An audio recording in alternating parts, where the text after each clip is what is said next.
പിന്നത്തേക്ക് മാറ്റിവെക്കരുത്.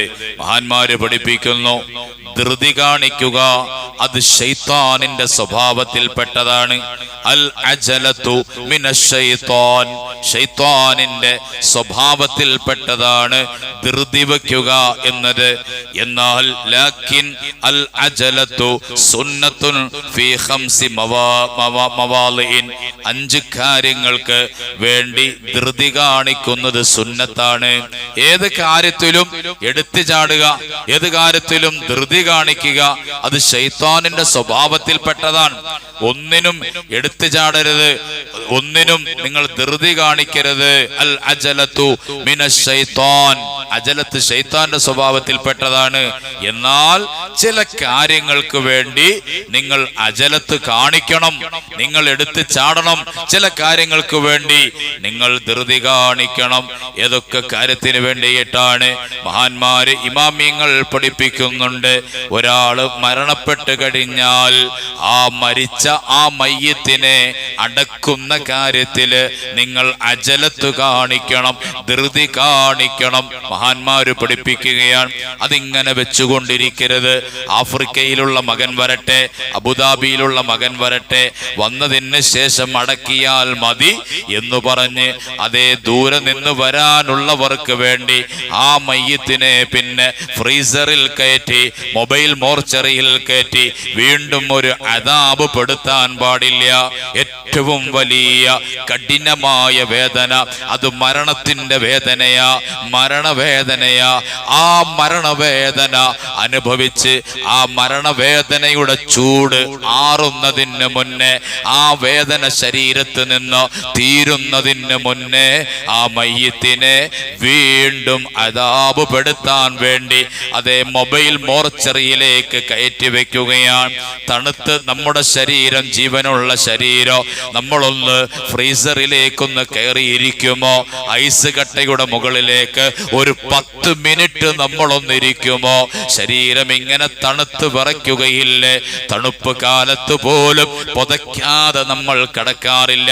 തണുപ്പ് കഠിനമാകുമ്പോ AC ഇടുമ്പോ ആ AC-യുടെ തണുപ്പ് ഇങ്ങനെ കൂടുമ്പോ നമ്മൾ പെട്ടെന്ന് AC ഓഫ് ചെയ്യുന്നു. തണുപ്പ് അധികരിച്ചു പോയി അല്ലേ? ആ AC-യെ പ്രതിരോധിക്കാൻ പറ്റുന്ന, തണുപ്പിനെ പ്രതിരോധിക്കാൻ പറ്റുന്ന കുപ്പായങ്ങൾ നമ്മൾ ശരീരത്തിടും. എന്നാൽ എന്തിനാണ് ഈ കഠിനമായ വേദന അനുഭവിച്ച് മരണപ്പെട്ടു പോയ ഒരു മയ്യത്ത്, ആ മയ്യത്തിനെ വീണ്ടും അതികഠിനമായ ഒരു അദാബ് കൂടി നമ്മുടെ വകയായി നമ്മൾ കൊടുക്കുന്നു. ആ മയ്യത്തിനെ ഫ്രീസറിലേക്ക് കയറ്റി വെക്കുന്നു. സുബ്ഹാനല്ലാഹ്, മൊബൈൽ മോർച്ചറിയിലേക്ക് കയറ്റി വെക്കുകയാണ്. എന്നിട്ട് ആളുകളൊക്കെ ഇങ്ങനെ നോക്കിയിരിക്കുക, മക്കള് നോക്കിയിരിക്കുന്ന, ഭാര്യ നോക്കിയിരിക്കുന്ന, ഭർത്താവ് നോക്കിയിരിക്കുന്ന, സഹോദരങ്ങൾ നോക്കിയിരിക്കുന്ന. എന്തേ നോക്കിയിരിക്കുന്നത്? ആ മയ്യത്ത് ഐസ് കട്ടയാകുന്നത്, ആ മയ്യത്ത് തണുത്ത് വിറയ്ക്കുന്നത്, ആ മയ്യത്തതെ ആ തണുപ്പിൽ കിടന്ന് അദാബ് പെടുന്നത് നോക്കി കണ്ടുകൊണ്ടിരിക്കുകയാണ്. സുബ്ഹാനല്ലാഹ്, എന്റെ പ്രിയപ്പെട്ടവരെ, ഇസ്ലാം വിലക്കുകയാണ്, ഇസ്ലാം നിരോധിക്കുകയാണ്. മകന് വേണ്ടി എന്തിനാണ് ഇത്ര ടൈം നിങ്ങൾ മാറ്റിവെക്കുന്നത്? ഇനി അതല്ല, മകൻ ഗൾഫിൽ നിന്ന് നാട്ടിലേക്ക് വരാൻ കുറച്ച് സമയം മതി, ഒരു 3-4 മണിക്കൂർ കൊണ്ട് ആളിങ്ങ് നാട്ടിലെത്തും. എന്നാൽ ആ മകന് വേണ്ടി വെയിറ്റ് ചെയ്യാം. അപ്പോഴും ഈ മയ്യത്ത് ഫ്രീസറിൽ വെക്കേണ്ട ആവശ്യമില്ല, മൊബൈൽ മോർച്ചറിയിൽ വെക്കേണ്ട ആവശ്യമില്ല.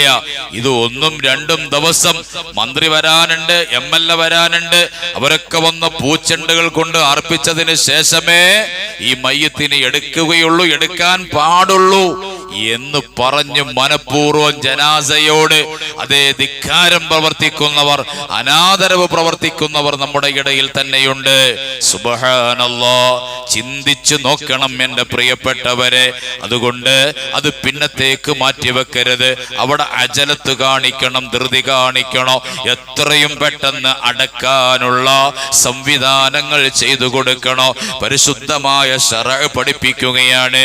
രണ്ടാമത് അജൽ അജലത്ത് കാണിക്കേണ്ടത് ഫീ തസ്വീജി ബനാത്തിൻ, അതേ പെൺമക്കൾ വളർന്നു വരുമ്പോ ആ മക്കളെ കെട്ടിച്ചു വിടുന്നതിൽ നിങ്ങൾ അജലത്ത് കാണിക്കണം, ധൃതി കാണിക്കണം.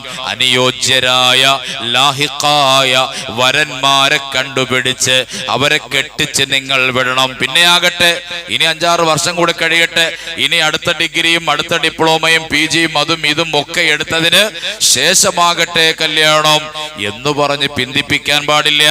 പെൺമക്കൾ വളർന്നു വന്നാൽ, അവർ ഏജഡായി കഴിഞ്ഞാൽ, അവർ വിവാഹപ്രായം എത്തിക്കഴിഞ്ഞാൽ എത്രയും പെട്ടെന്ന് അവരെ വിവാഹം കഴിച്ചു വിടാനുള്ള മാർഗങ്ങള് നിങ്ങൾ നോക്കണം എന്ന് ഇത് ഇന്നും ഇന്നലെയും മഹത്തുക്കൾ പറഞ്ഞതല്ല. നൂറ്റാണ്ടുകൾക്ക് മുന്നേ ജീവിച്ച മഹത്തുക്കൾ, പരിശുദ്ധമായ ഖുർആനും ഹദീസും പഠിച്ചവർ, അവർ നമുക്ക് പറഞ്ഞു തരികയാണ്. അതേ നിസ്കാരങ്ങൾ നിർവഹിക്കുന്ന വിഷയങ്ങളിൽ നിങ്ങൾ ധൃതി കാണിക്കണം. എന്നിട്ട് മഹാന്മാര് പറയുന്നു, തെറ്റ് ചെയ്തു പോയോ എന്നാൽ ആ തെറ്റിനെ തൊട്ട് അതേ റബ്ബിലേക്ക് തൗബ ചെയ്യുന്ന വിഷയത്തില് നിങ്ങളൊന്ന് ധൃതി കാണിക്കണേ. ചെയ്തു പോയ പാപങ്ങള് അത് റബ്ബിനോടൊന്ന് ഏറ്റുപറഞ്ഞ് എന്നിട്ട് ആ റബ്ബിനോട് മാപ്പ് ചോദിക്കാൻ നിങ്ങളൊന്ന് ധൃതി കാണിക്കണേ. പാപങ്ങൾ ചെയ്തു പോയ ഉടനടി അല്ലാഹുവിനോട് പാപ പൊറുക്കലിനെ ചോദിക്കണേ. നിങ്ങൾ ധൃതി കാണിക്കണം. അസ്തഗ്ഫിറുല്ലാഹൽ അലീം, അസ്തഗ്ഫിറുല്ലാഹൽ അലീം, അസ്തഗ്ഫിറുല്ലാഹൽ അലീം. ഓരോ വഖത്ത് നിസ്കാരങ്ങൾ കഴിയുമ്പോ അസ്സലാമു അലൈക്കും വറഹ്മത്തുള്ളാഹ് എന്ന് സലാം വീട്ടിയിട്ട് നിസ്കാരത്തിൽ നിന്ന് വിരമിക്കുമ്പോ, എപ്പോ ഓരോ വഖത്ത് നിസ്കാരങ്ങൾ കഴിഞ്ഞ് നമ്മൾ നിസ്കാരത്തിൽ നിന്ന് വിരമിക്കുന്നത് സലാം കൊണ്ടാണ്.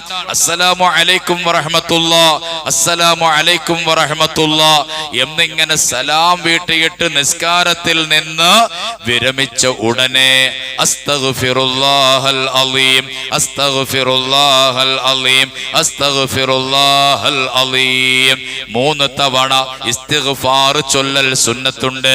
മഹാന്മാര് പഠിപ്പിക്കുകയാണ്. എന്തേ റബ്ബിനോട് പാപപൊറുക്കലിനെ ചോദിക്കുന്നു?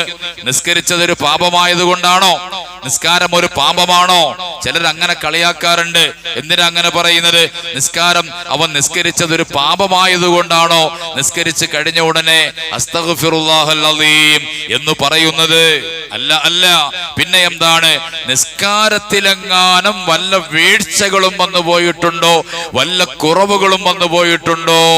എന്നാൽ ആ കുറവുകൾ റബ്ബേ നീ പുറത്തു തരണേ അല്ലാ, നീ പുറത്തു തരണേ അല്ലാ. ഇതാണ് ആ ഇസ്തിഗ്ഫാറിന്റെ അർത്ഥം. അല്ലാഹു സുബ്ഹാനഹു വ തആല നമുക്ക് ചിന്തിക്കാൻ തൗഫീഖ് നൽകുമാറാകട്ടെ. അല്ലാഹു തആല നമുക്ക് ചിന്തിക്കാൻ തൗഫീഖ് നൽകുമാറാകട്ടെ. അപ്പൊ പാപങ്ങൾ, ആ പാപങ്ങൾ വന്നുപോയത് പെട്ടെന്ന് നാളത്തേക്ക് മാറ്റിവെക്കല്ലേ, പിന്നത്തേക്ക് മാറ്റിവെക്കല്ലേ, അടുത്ത വർഷത്തേക്ക് മാറ്റിവെക്കല്ല. അല്ലെങ്കിൽ റമദാൻ 27-ാം രാവ് വരട്ടെ, അന്നേരം ഒക്കെപ്പാടെ തൗബാക്കുടത്തിൽ കൈയിട്ടങ്ങ് മുക്കി വാരി കോരിയെടുക്കാം എന്ന് ചിന്തിക്കരുതേ. അന്ന് വരെ നമ്മൾ ഉണ്ടാകുമോ എന്ന ഗ്യാരണ്ടി നമ്മുടെ കയ്യിലില്ല. വീട്ടിൽ കറങ്ങുന്ന ഫാനിന് ഗ്യാരണ്ടി പേപ്പർ ഉണ്ട്, ഫ്രിഡ്ജിന്, വാഷിംഗ് മെഷീന്, ടിവിക്ക്, എല്ലാ ഇലക്ട്രിക് സാധനങ്ങൾക്കും ഗ്യാരണ്ടി ഉണ്ട്. വെച്ച വീടിന് പോലും എഞ്ചിനീയർമാർ ഏകദേശം വർഷം ഗ്യാരണ്ടി നമുക്ക് തരാറുണ്ട്. എന്നാൽ നമ്മുടെ വയസ്സിന്, ആയുസ്സിന് ഗ്യാരണ്ടി ഇല്ല. നാളെ ഉണ്ടാകുമോ, അടുത്ത ആഴ്ച വരെ ഉണ്ടാകുമോ, നമുക്ക് ഗ്യാരണ്ടി ഇല്ലല്ലോ. ഗ്യാരണ്ടി ഇല്ലാത്ത നമ്മൾ എങ്ങനെയാണ് തൗബയെ, പാപ പൊറുക്കലിനെ ചോദിക്കുന്നതിനെ പിന്നത്തേക്ക് മാറ്റിവെക്കുക? അല്ലാഹു തആല ചിന്തിക്കാൻ നമുക്ക് തൗഫീഖ് നൽകും.